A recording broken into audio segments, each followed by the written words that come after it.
Kabla hatujaomba, hebu tusikilize neno la Mungu, kisha tutaomba pamoja.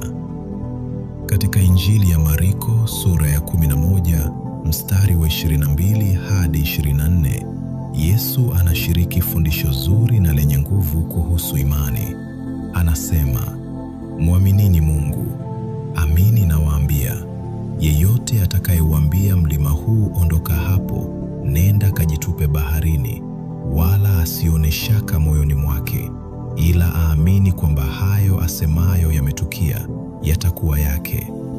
Kwa sababu hiyo nawaambia, yoyote muombayo mkisali, aminini ya kwamba mnayapokea, nayo yatakuwa yenu." Maneno haya yanakualika kumtumaini Mungu kabisa. Yanakualika kuamini kwamba kwa imani hata vikwazo vikubwa zaidi katika maisha yako vinaweza kushindwa. Si tu kuhusu kuhamisha milima halisi, ni kuhusu kukabiliana na changamoto za maisha yako ukiwa na ujasiri kwamba nguvu za Mungu zinatenda kazi kwa ajili yako. Methali sura ya 3 mstari wa 5 hadi 6 inatoa hekima kuhusu kumtumaini Mungu kwa moyo wako wote.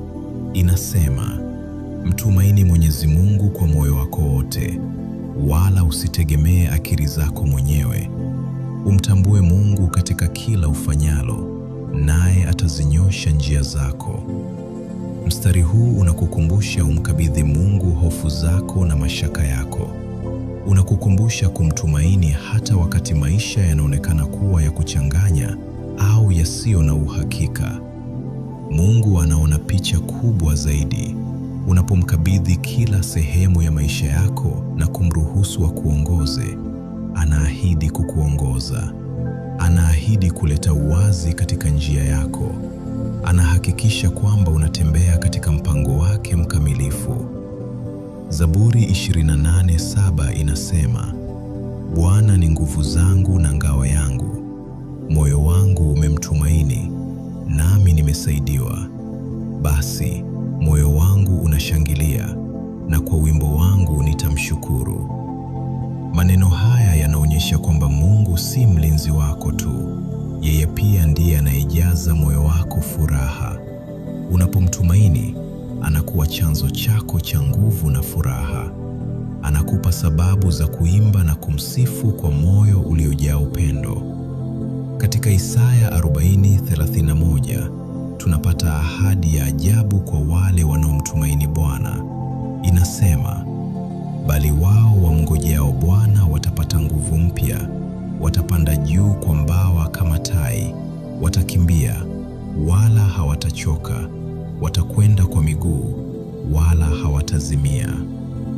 Mstari huu unakukumbusha kwamba kuweka tumaini na imani yako kwa Mungu kunafanya nguvu na roho yako kufanywa upya. Ni kama kuinuliwa juu ya mapambano ya maisha. Ni kama tai arukaye juu angani. Kumtumainia Mungu si kusubiri tu bila kufanya kitu. Ni kuishi kwa uhakika kwamba anakupa nguvu ya kuendelea bila kujali safari inaonekana ngumu kiasi gani. Zaburi 90:17 inatoa sala ya dhati ikiomba kibali cha Mungu. Inasema, "Na fadhili za Bwana Mungu wetu ziwe juu yetu, na kazi ya mikono yetu uifanye thabiti. Naam, kazi ya mikono yetu uifanikishe." Mstari huu unaonyesha shauku ya ndani ya kumwomba Mungu abariki kazi unayoifanya. Unaomba aifanye iwe na maana. Ni ukumbusho mzuri kwamba unapomwalika Mungu katika juhudi zako, anazipa thamani ya kudumu. Bila baraka zake, hata kazi yako bora huonekana haijakamilika. Lakini ukiwa pamoja naye, kazi ya maisha yako inakuwa sehemu ya kusudi lake kuu. Unapotafakari mistari hii, iruhusu ijaze moyo wako amani na tumaini. Fungua moyo wako kwa uwepo wa Mungu. Mfanye awe kiini cha kila uamuzi wa kila wakati wa maisha yako. Unapoomba, acha maandiko haya yaongoze mawazo yako, yakukumbushe kwamba Mungu anakupenda sana, yakukumbushe kwamba anatamani kutembea pamoja nawe kila hatua ya safari yako. Mtumaini yeye na utazame jinsi upendo wake unavyobadilisha maisha yako. Sasa na tuchukue muda huu tuamini na tuombe. Baba wa mbinguni, ni wewe unayeshikilia hatima yangu. Unashikilia kesho yangu katika kiganja cha mkono wako. Ninapoingia katika uwepo wako leo, nainua moyo wangu kwako katika maombi.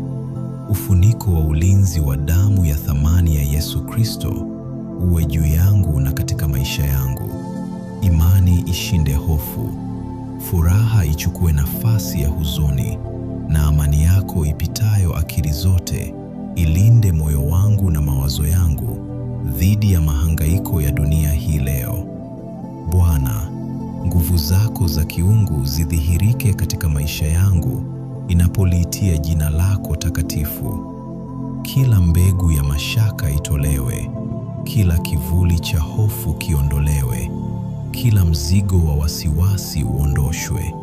Ninakuja kwako katika maombi nikiwa na shukrani kwa uwepo wako wa daima unaonipigania katika yanayoonekana na yasiyoonekana. Ulinzi wako wa kiungu na uingiliaji wako kwa maisha yangu ndivyo ninavyovitafuta, nikitambua vyema mapambano na changamoto ninazokutana nazo kila siku. Kwa unyenyekevu naziita nguvu zako, maana pasipo wewe siwezi kufanya lolote. Katika Zaburi 32:7 wanihakikishia kwamba wewe ndiwe mahali pangu pa kujificha. Utaniokoa na taabu, utanizunguka kwa nyimbo za wokovu.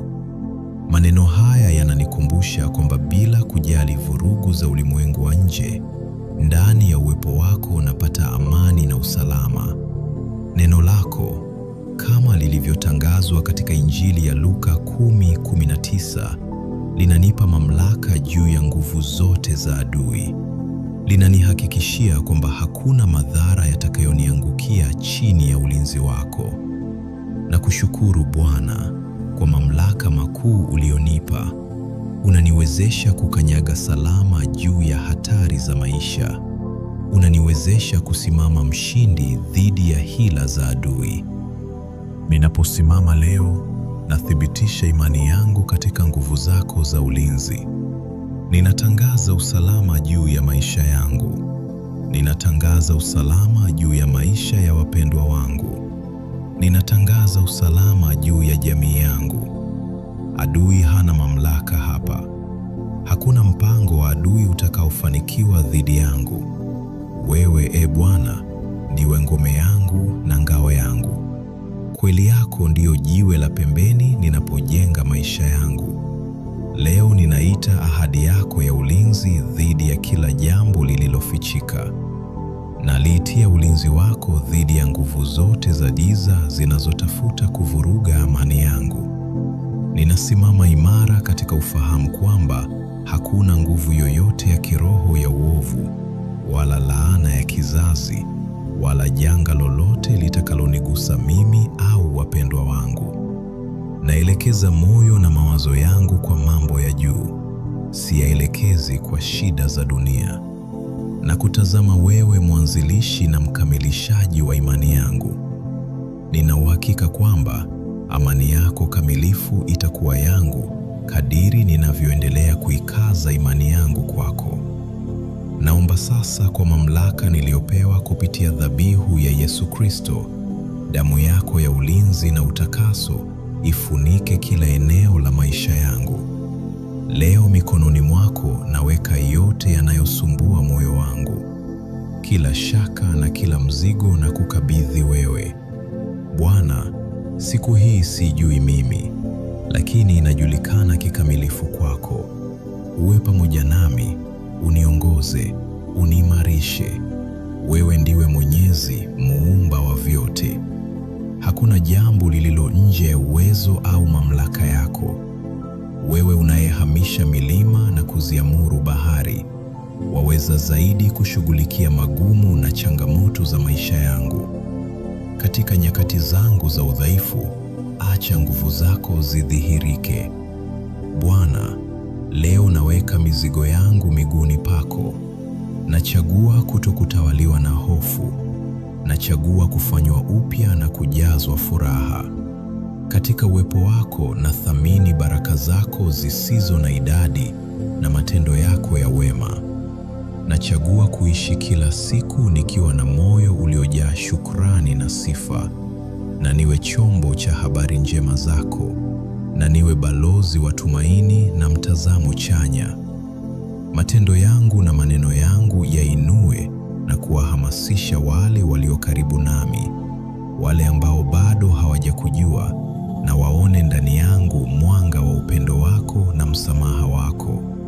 Maisha yangu yawe ushuhuda wa rehema zako, yawe ishara inayoonekana ya neema yako, inayofikia kuwaokoa waliopotea na kuwakomboa waliovunjika moyo. Ninatangaza kweli ya Zaburi 90:17 juu ya maisha yangu. Kibali cha Bwana kiko juu yangu, anaithibitisha na kuibariki kazi ya mikono yangu. Ninakumbatia baraka zako, nazitangaza juu ya familia yangu, kazi yangu na juhudi zangu zote.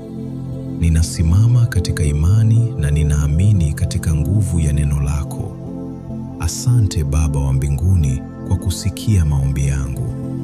Katika jina la Yesu lenye nguvu na la thamani, ninaomba na kuamini. Amina. Ikiwa maombi yameugusa moyo wako, tafadhali andika amina kama ishara ya imani. Naomba kila baraka iliyomo katika maombi haya iwe juu yako sasa katika jina la Yesu. Neema na amani ya Bwana wetu Yesu Kristo iwe pamoja nawe siku zote.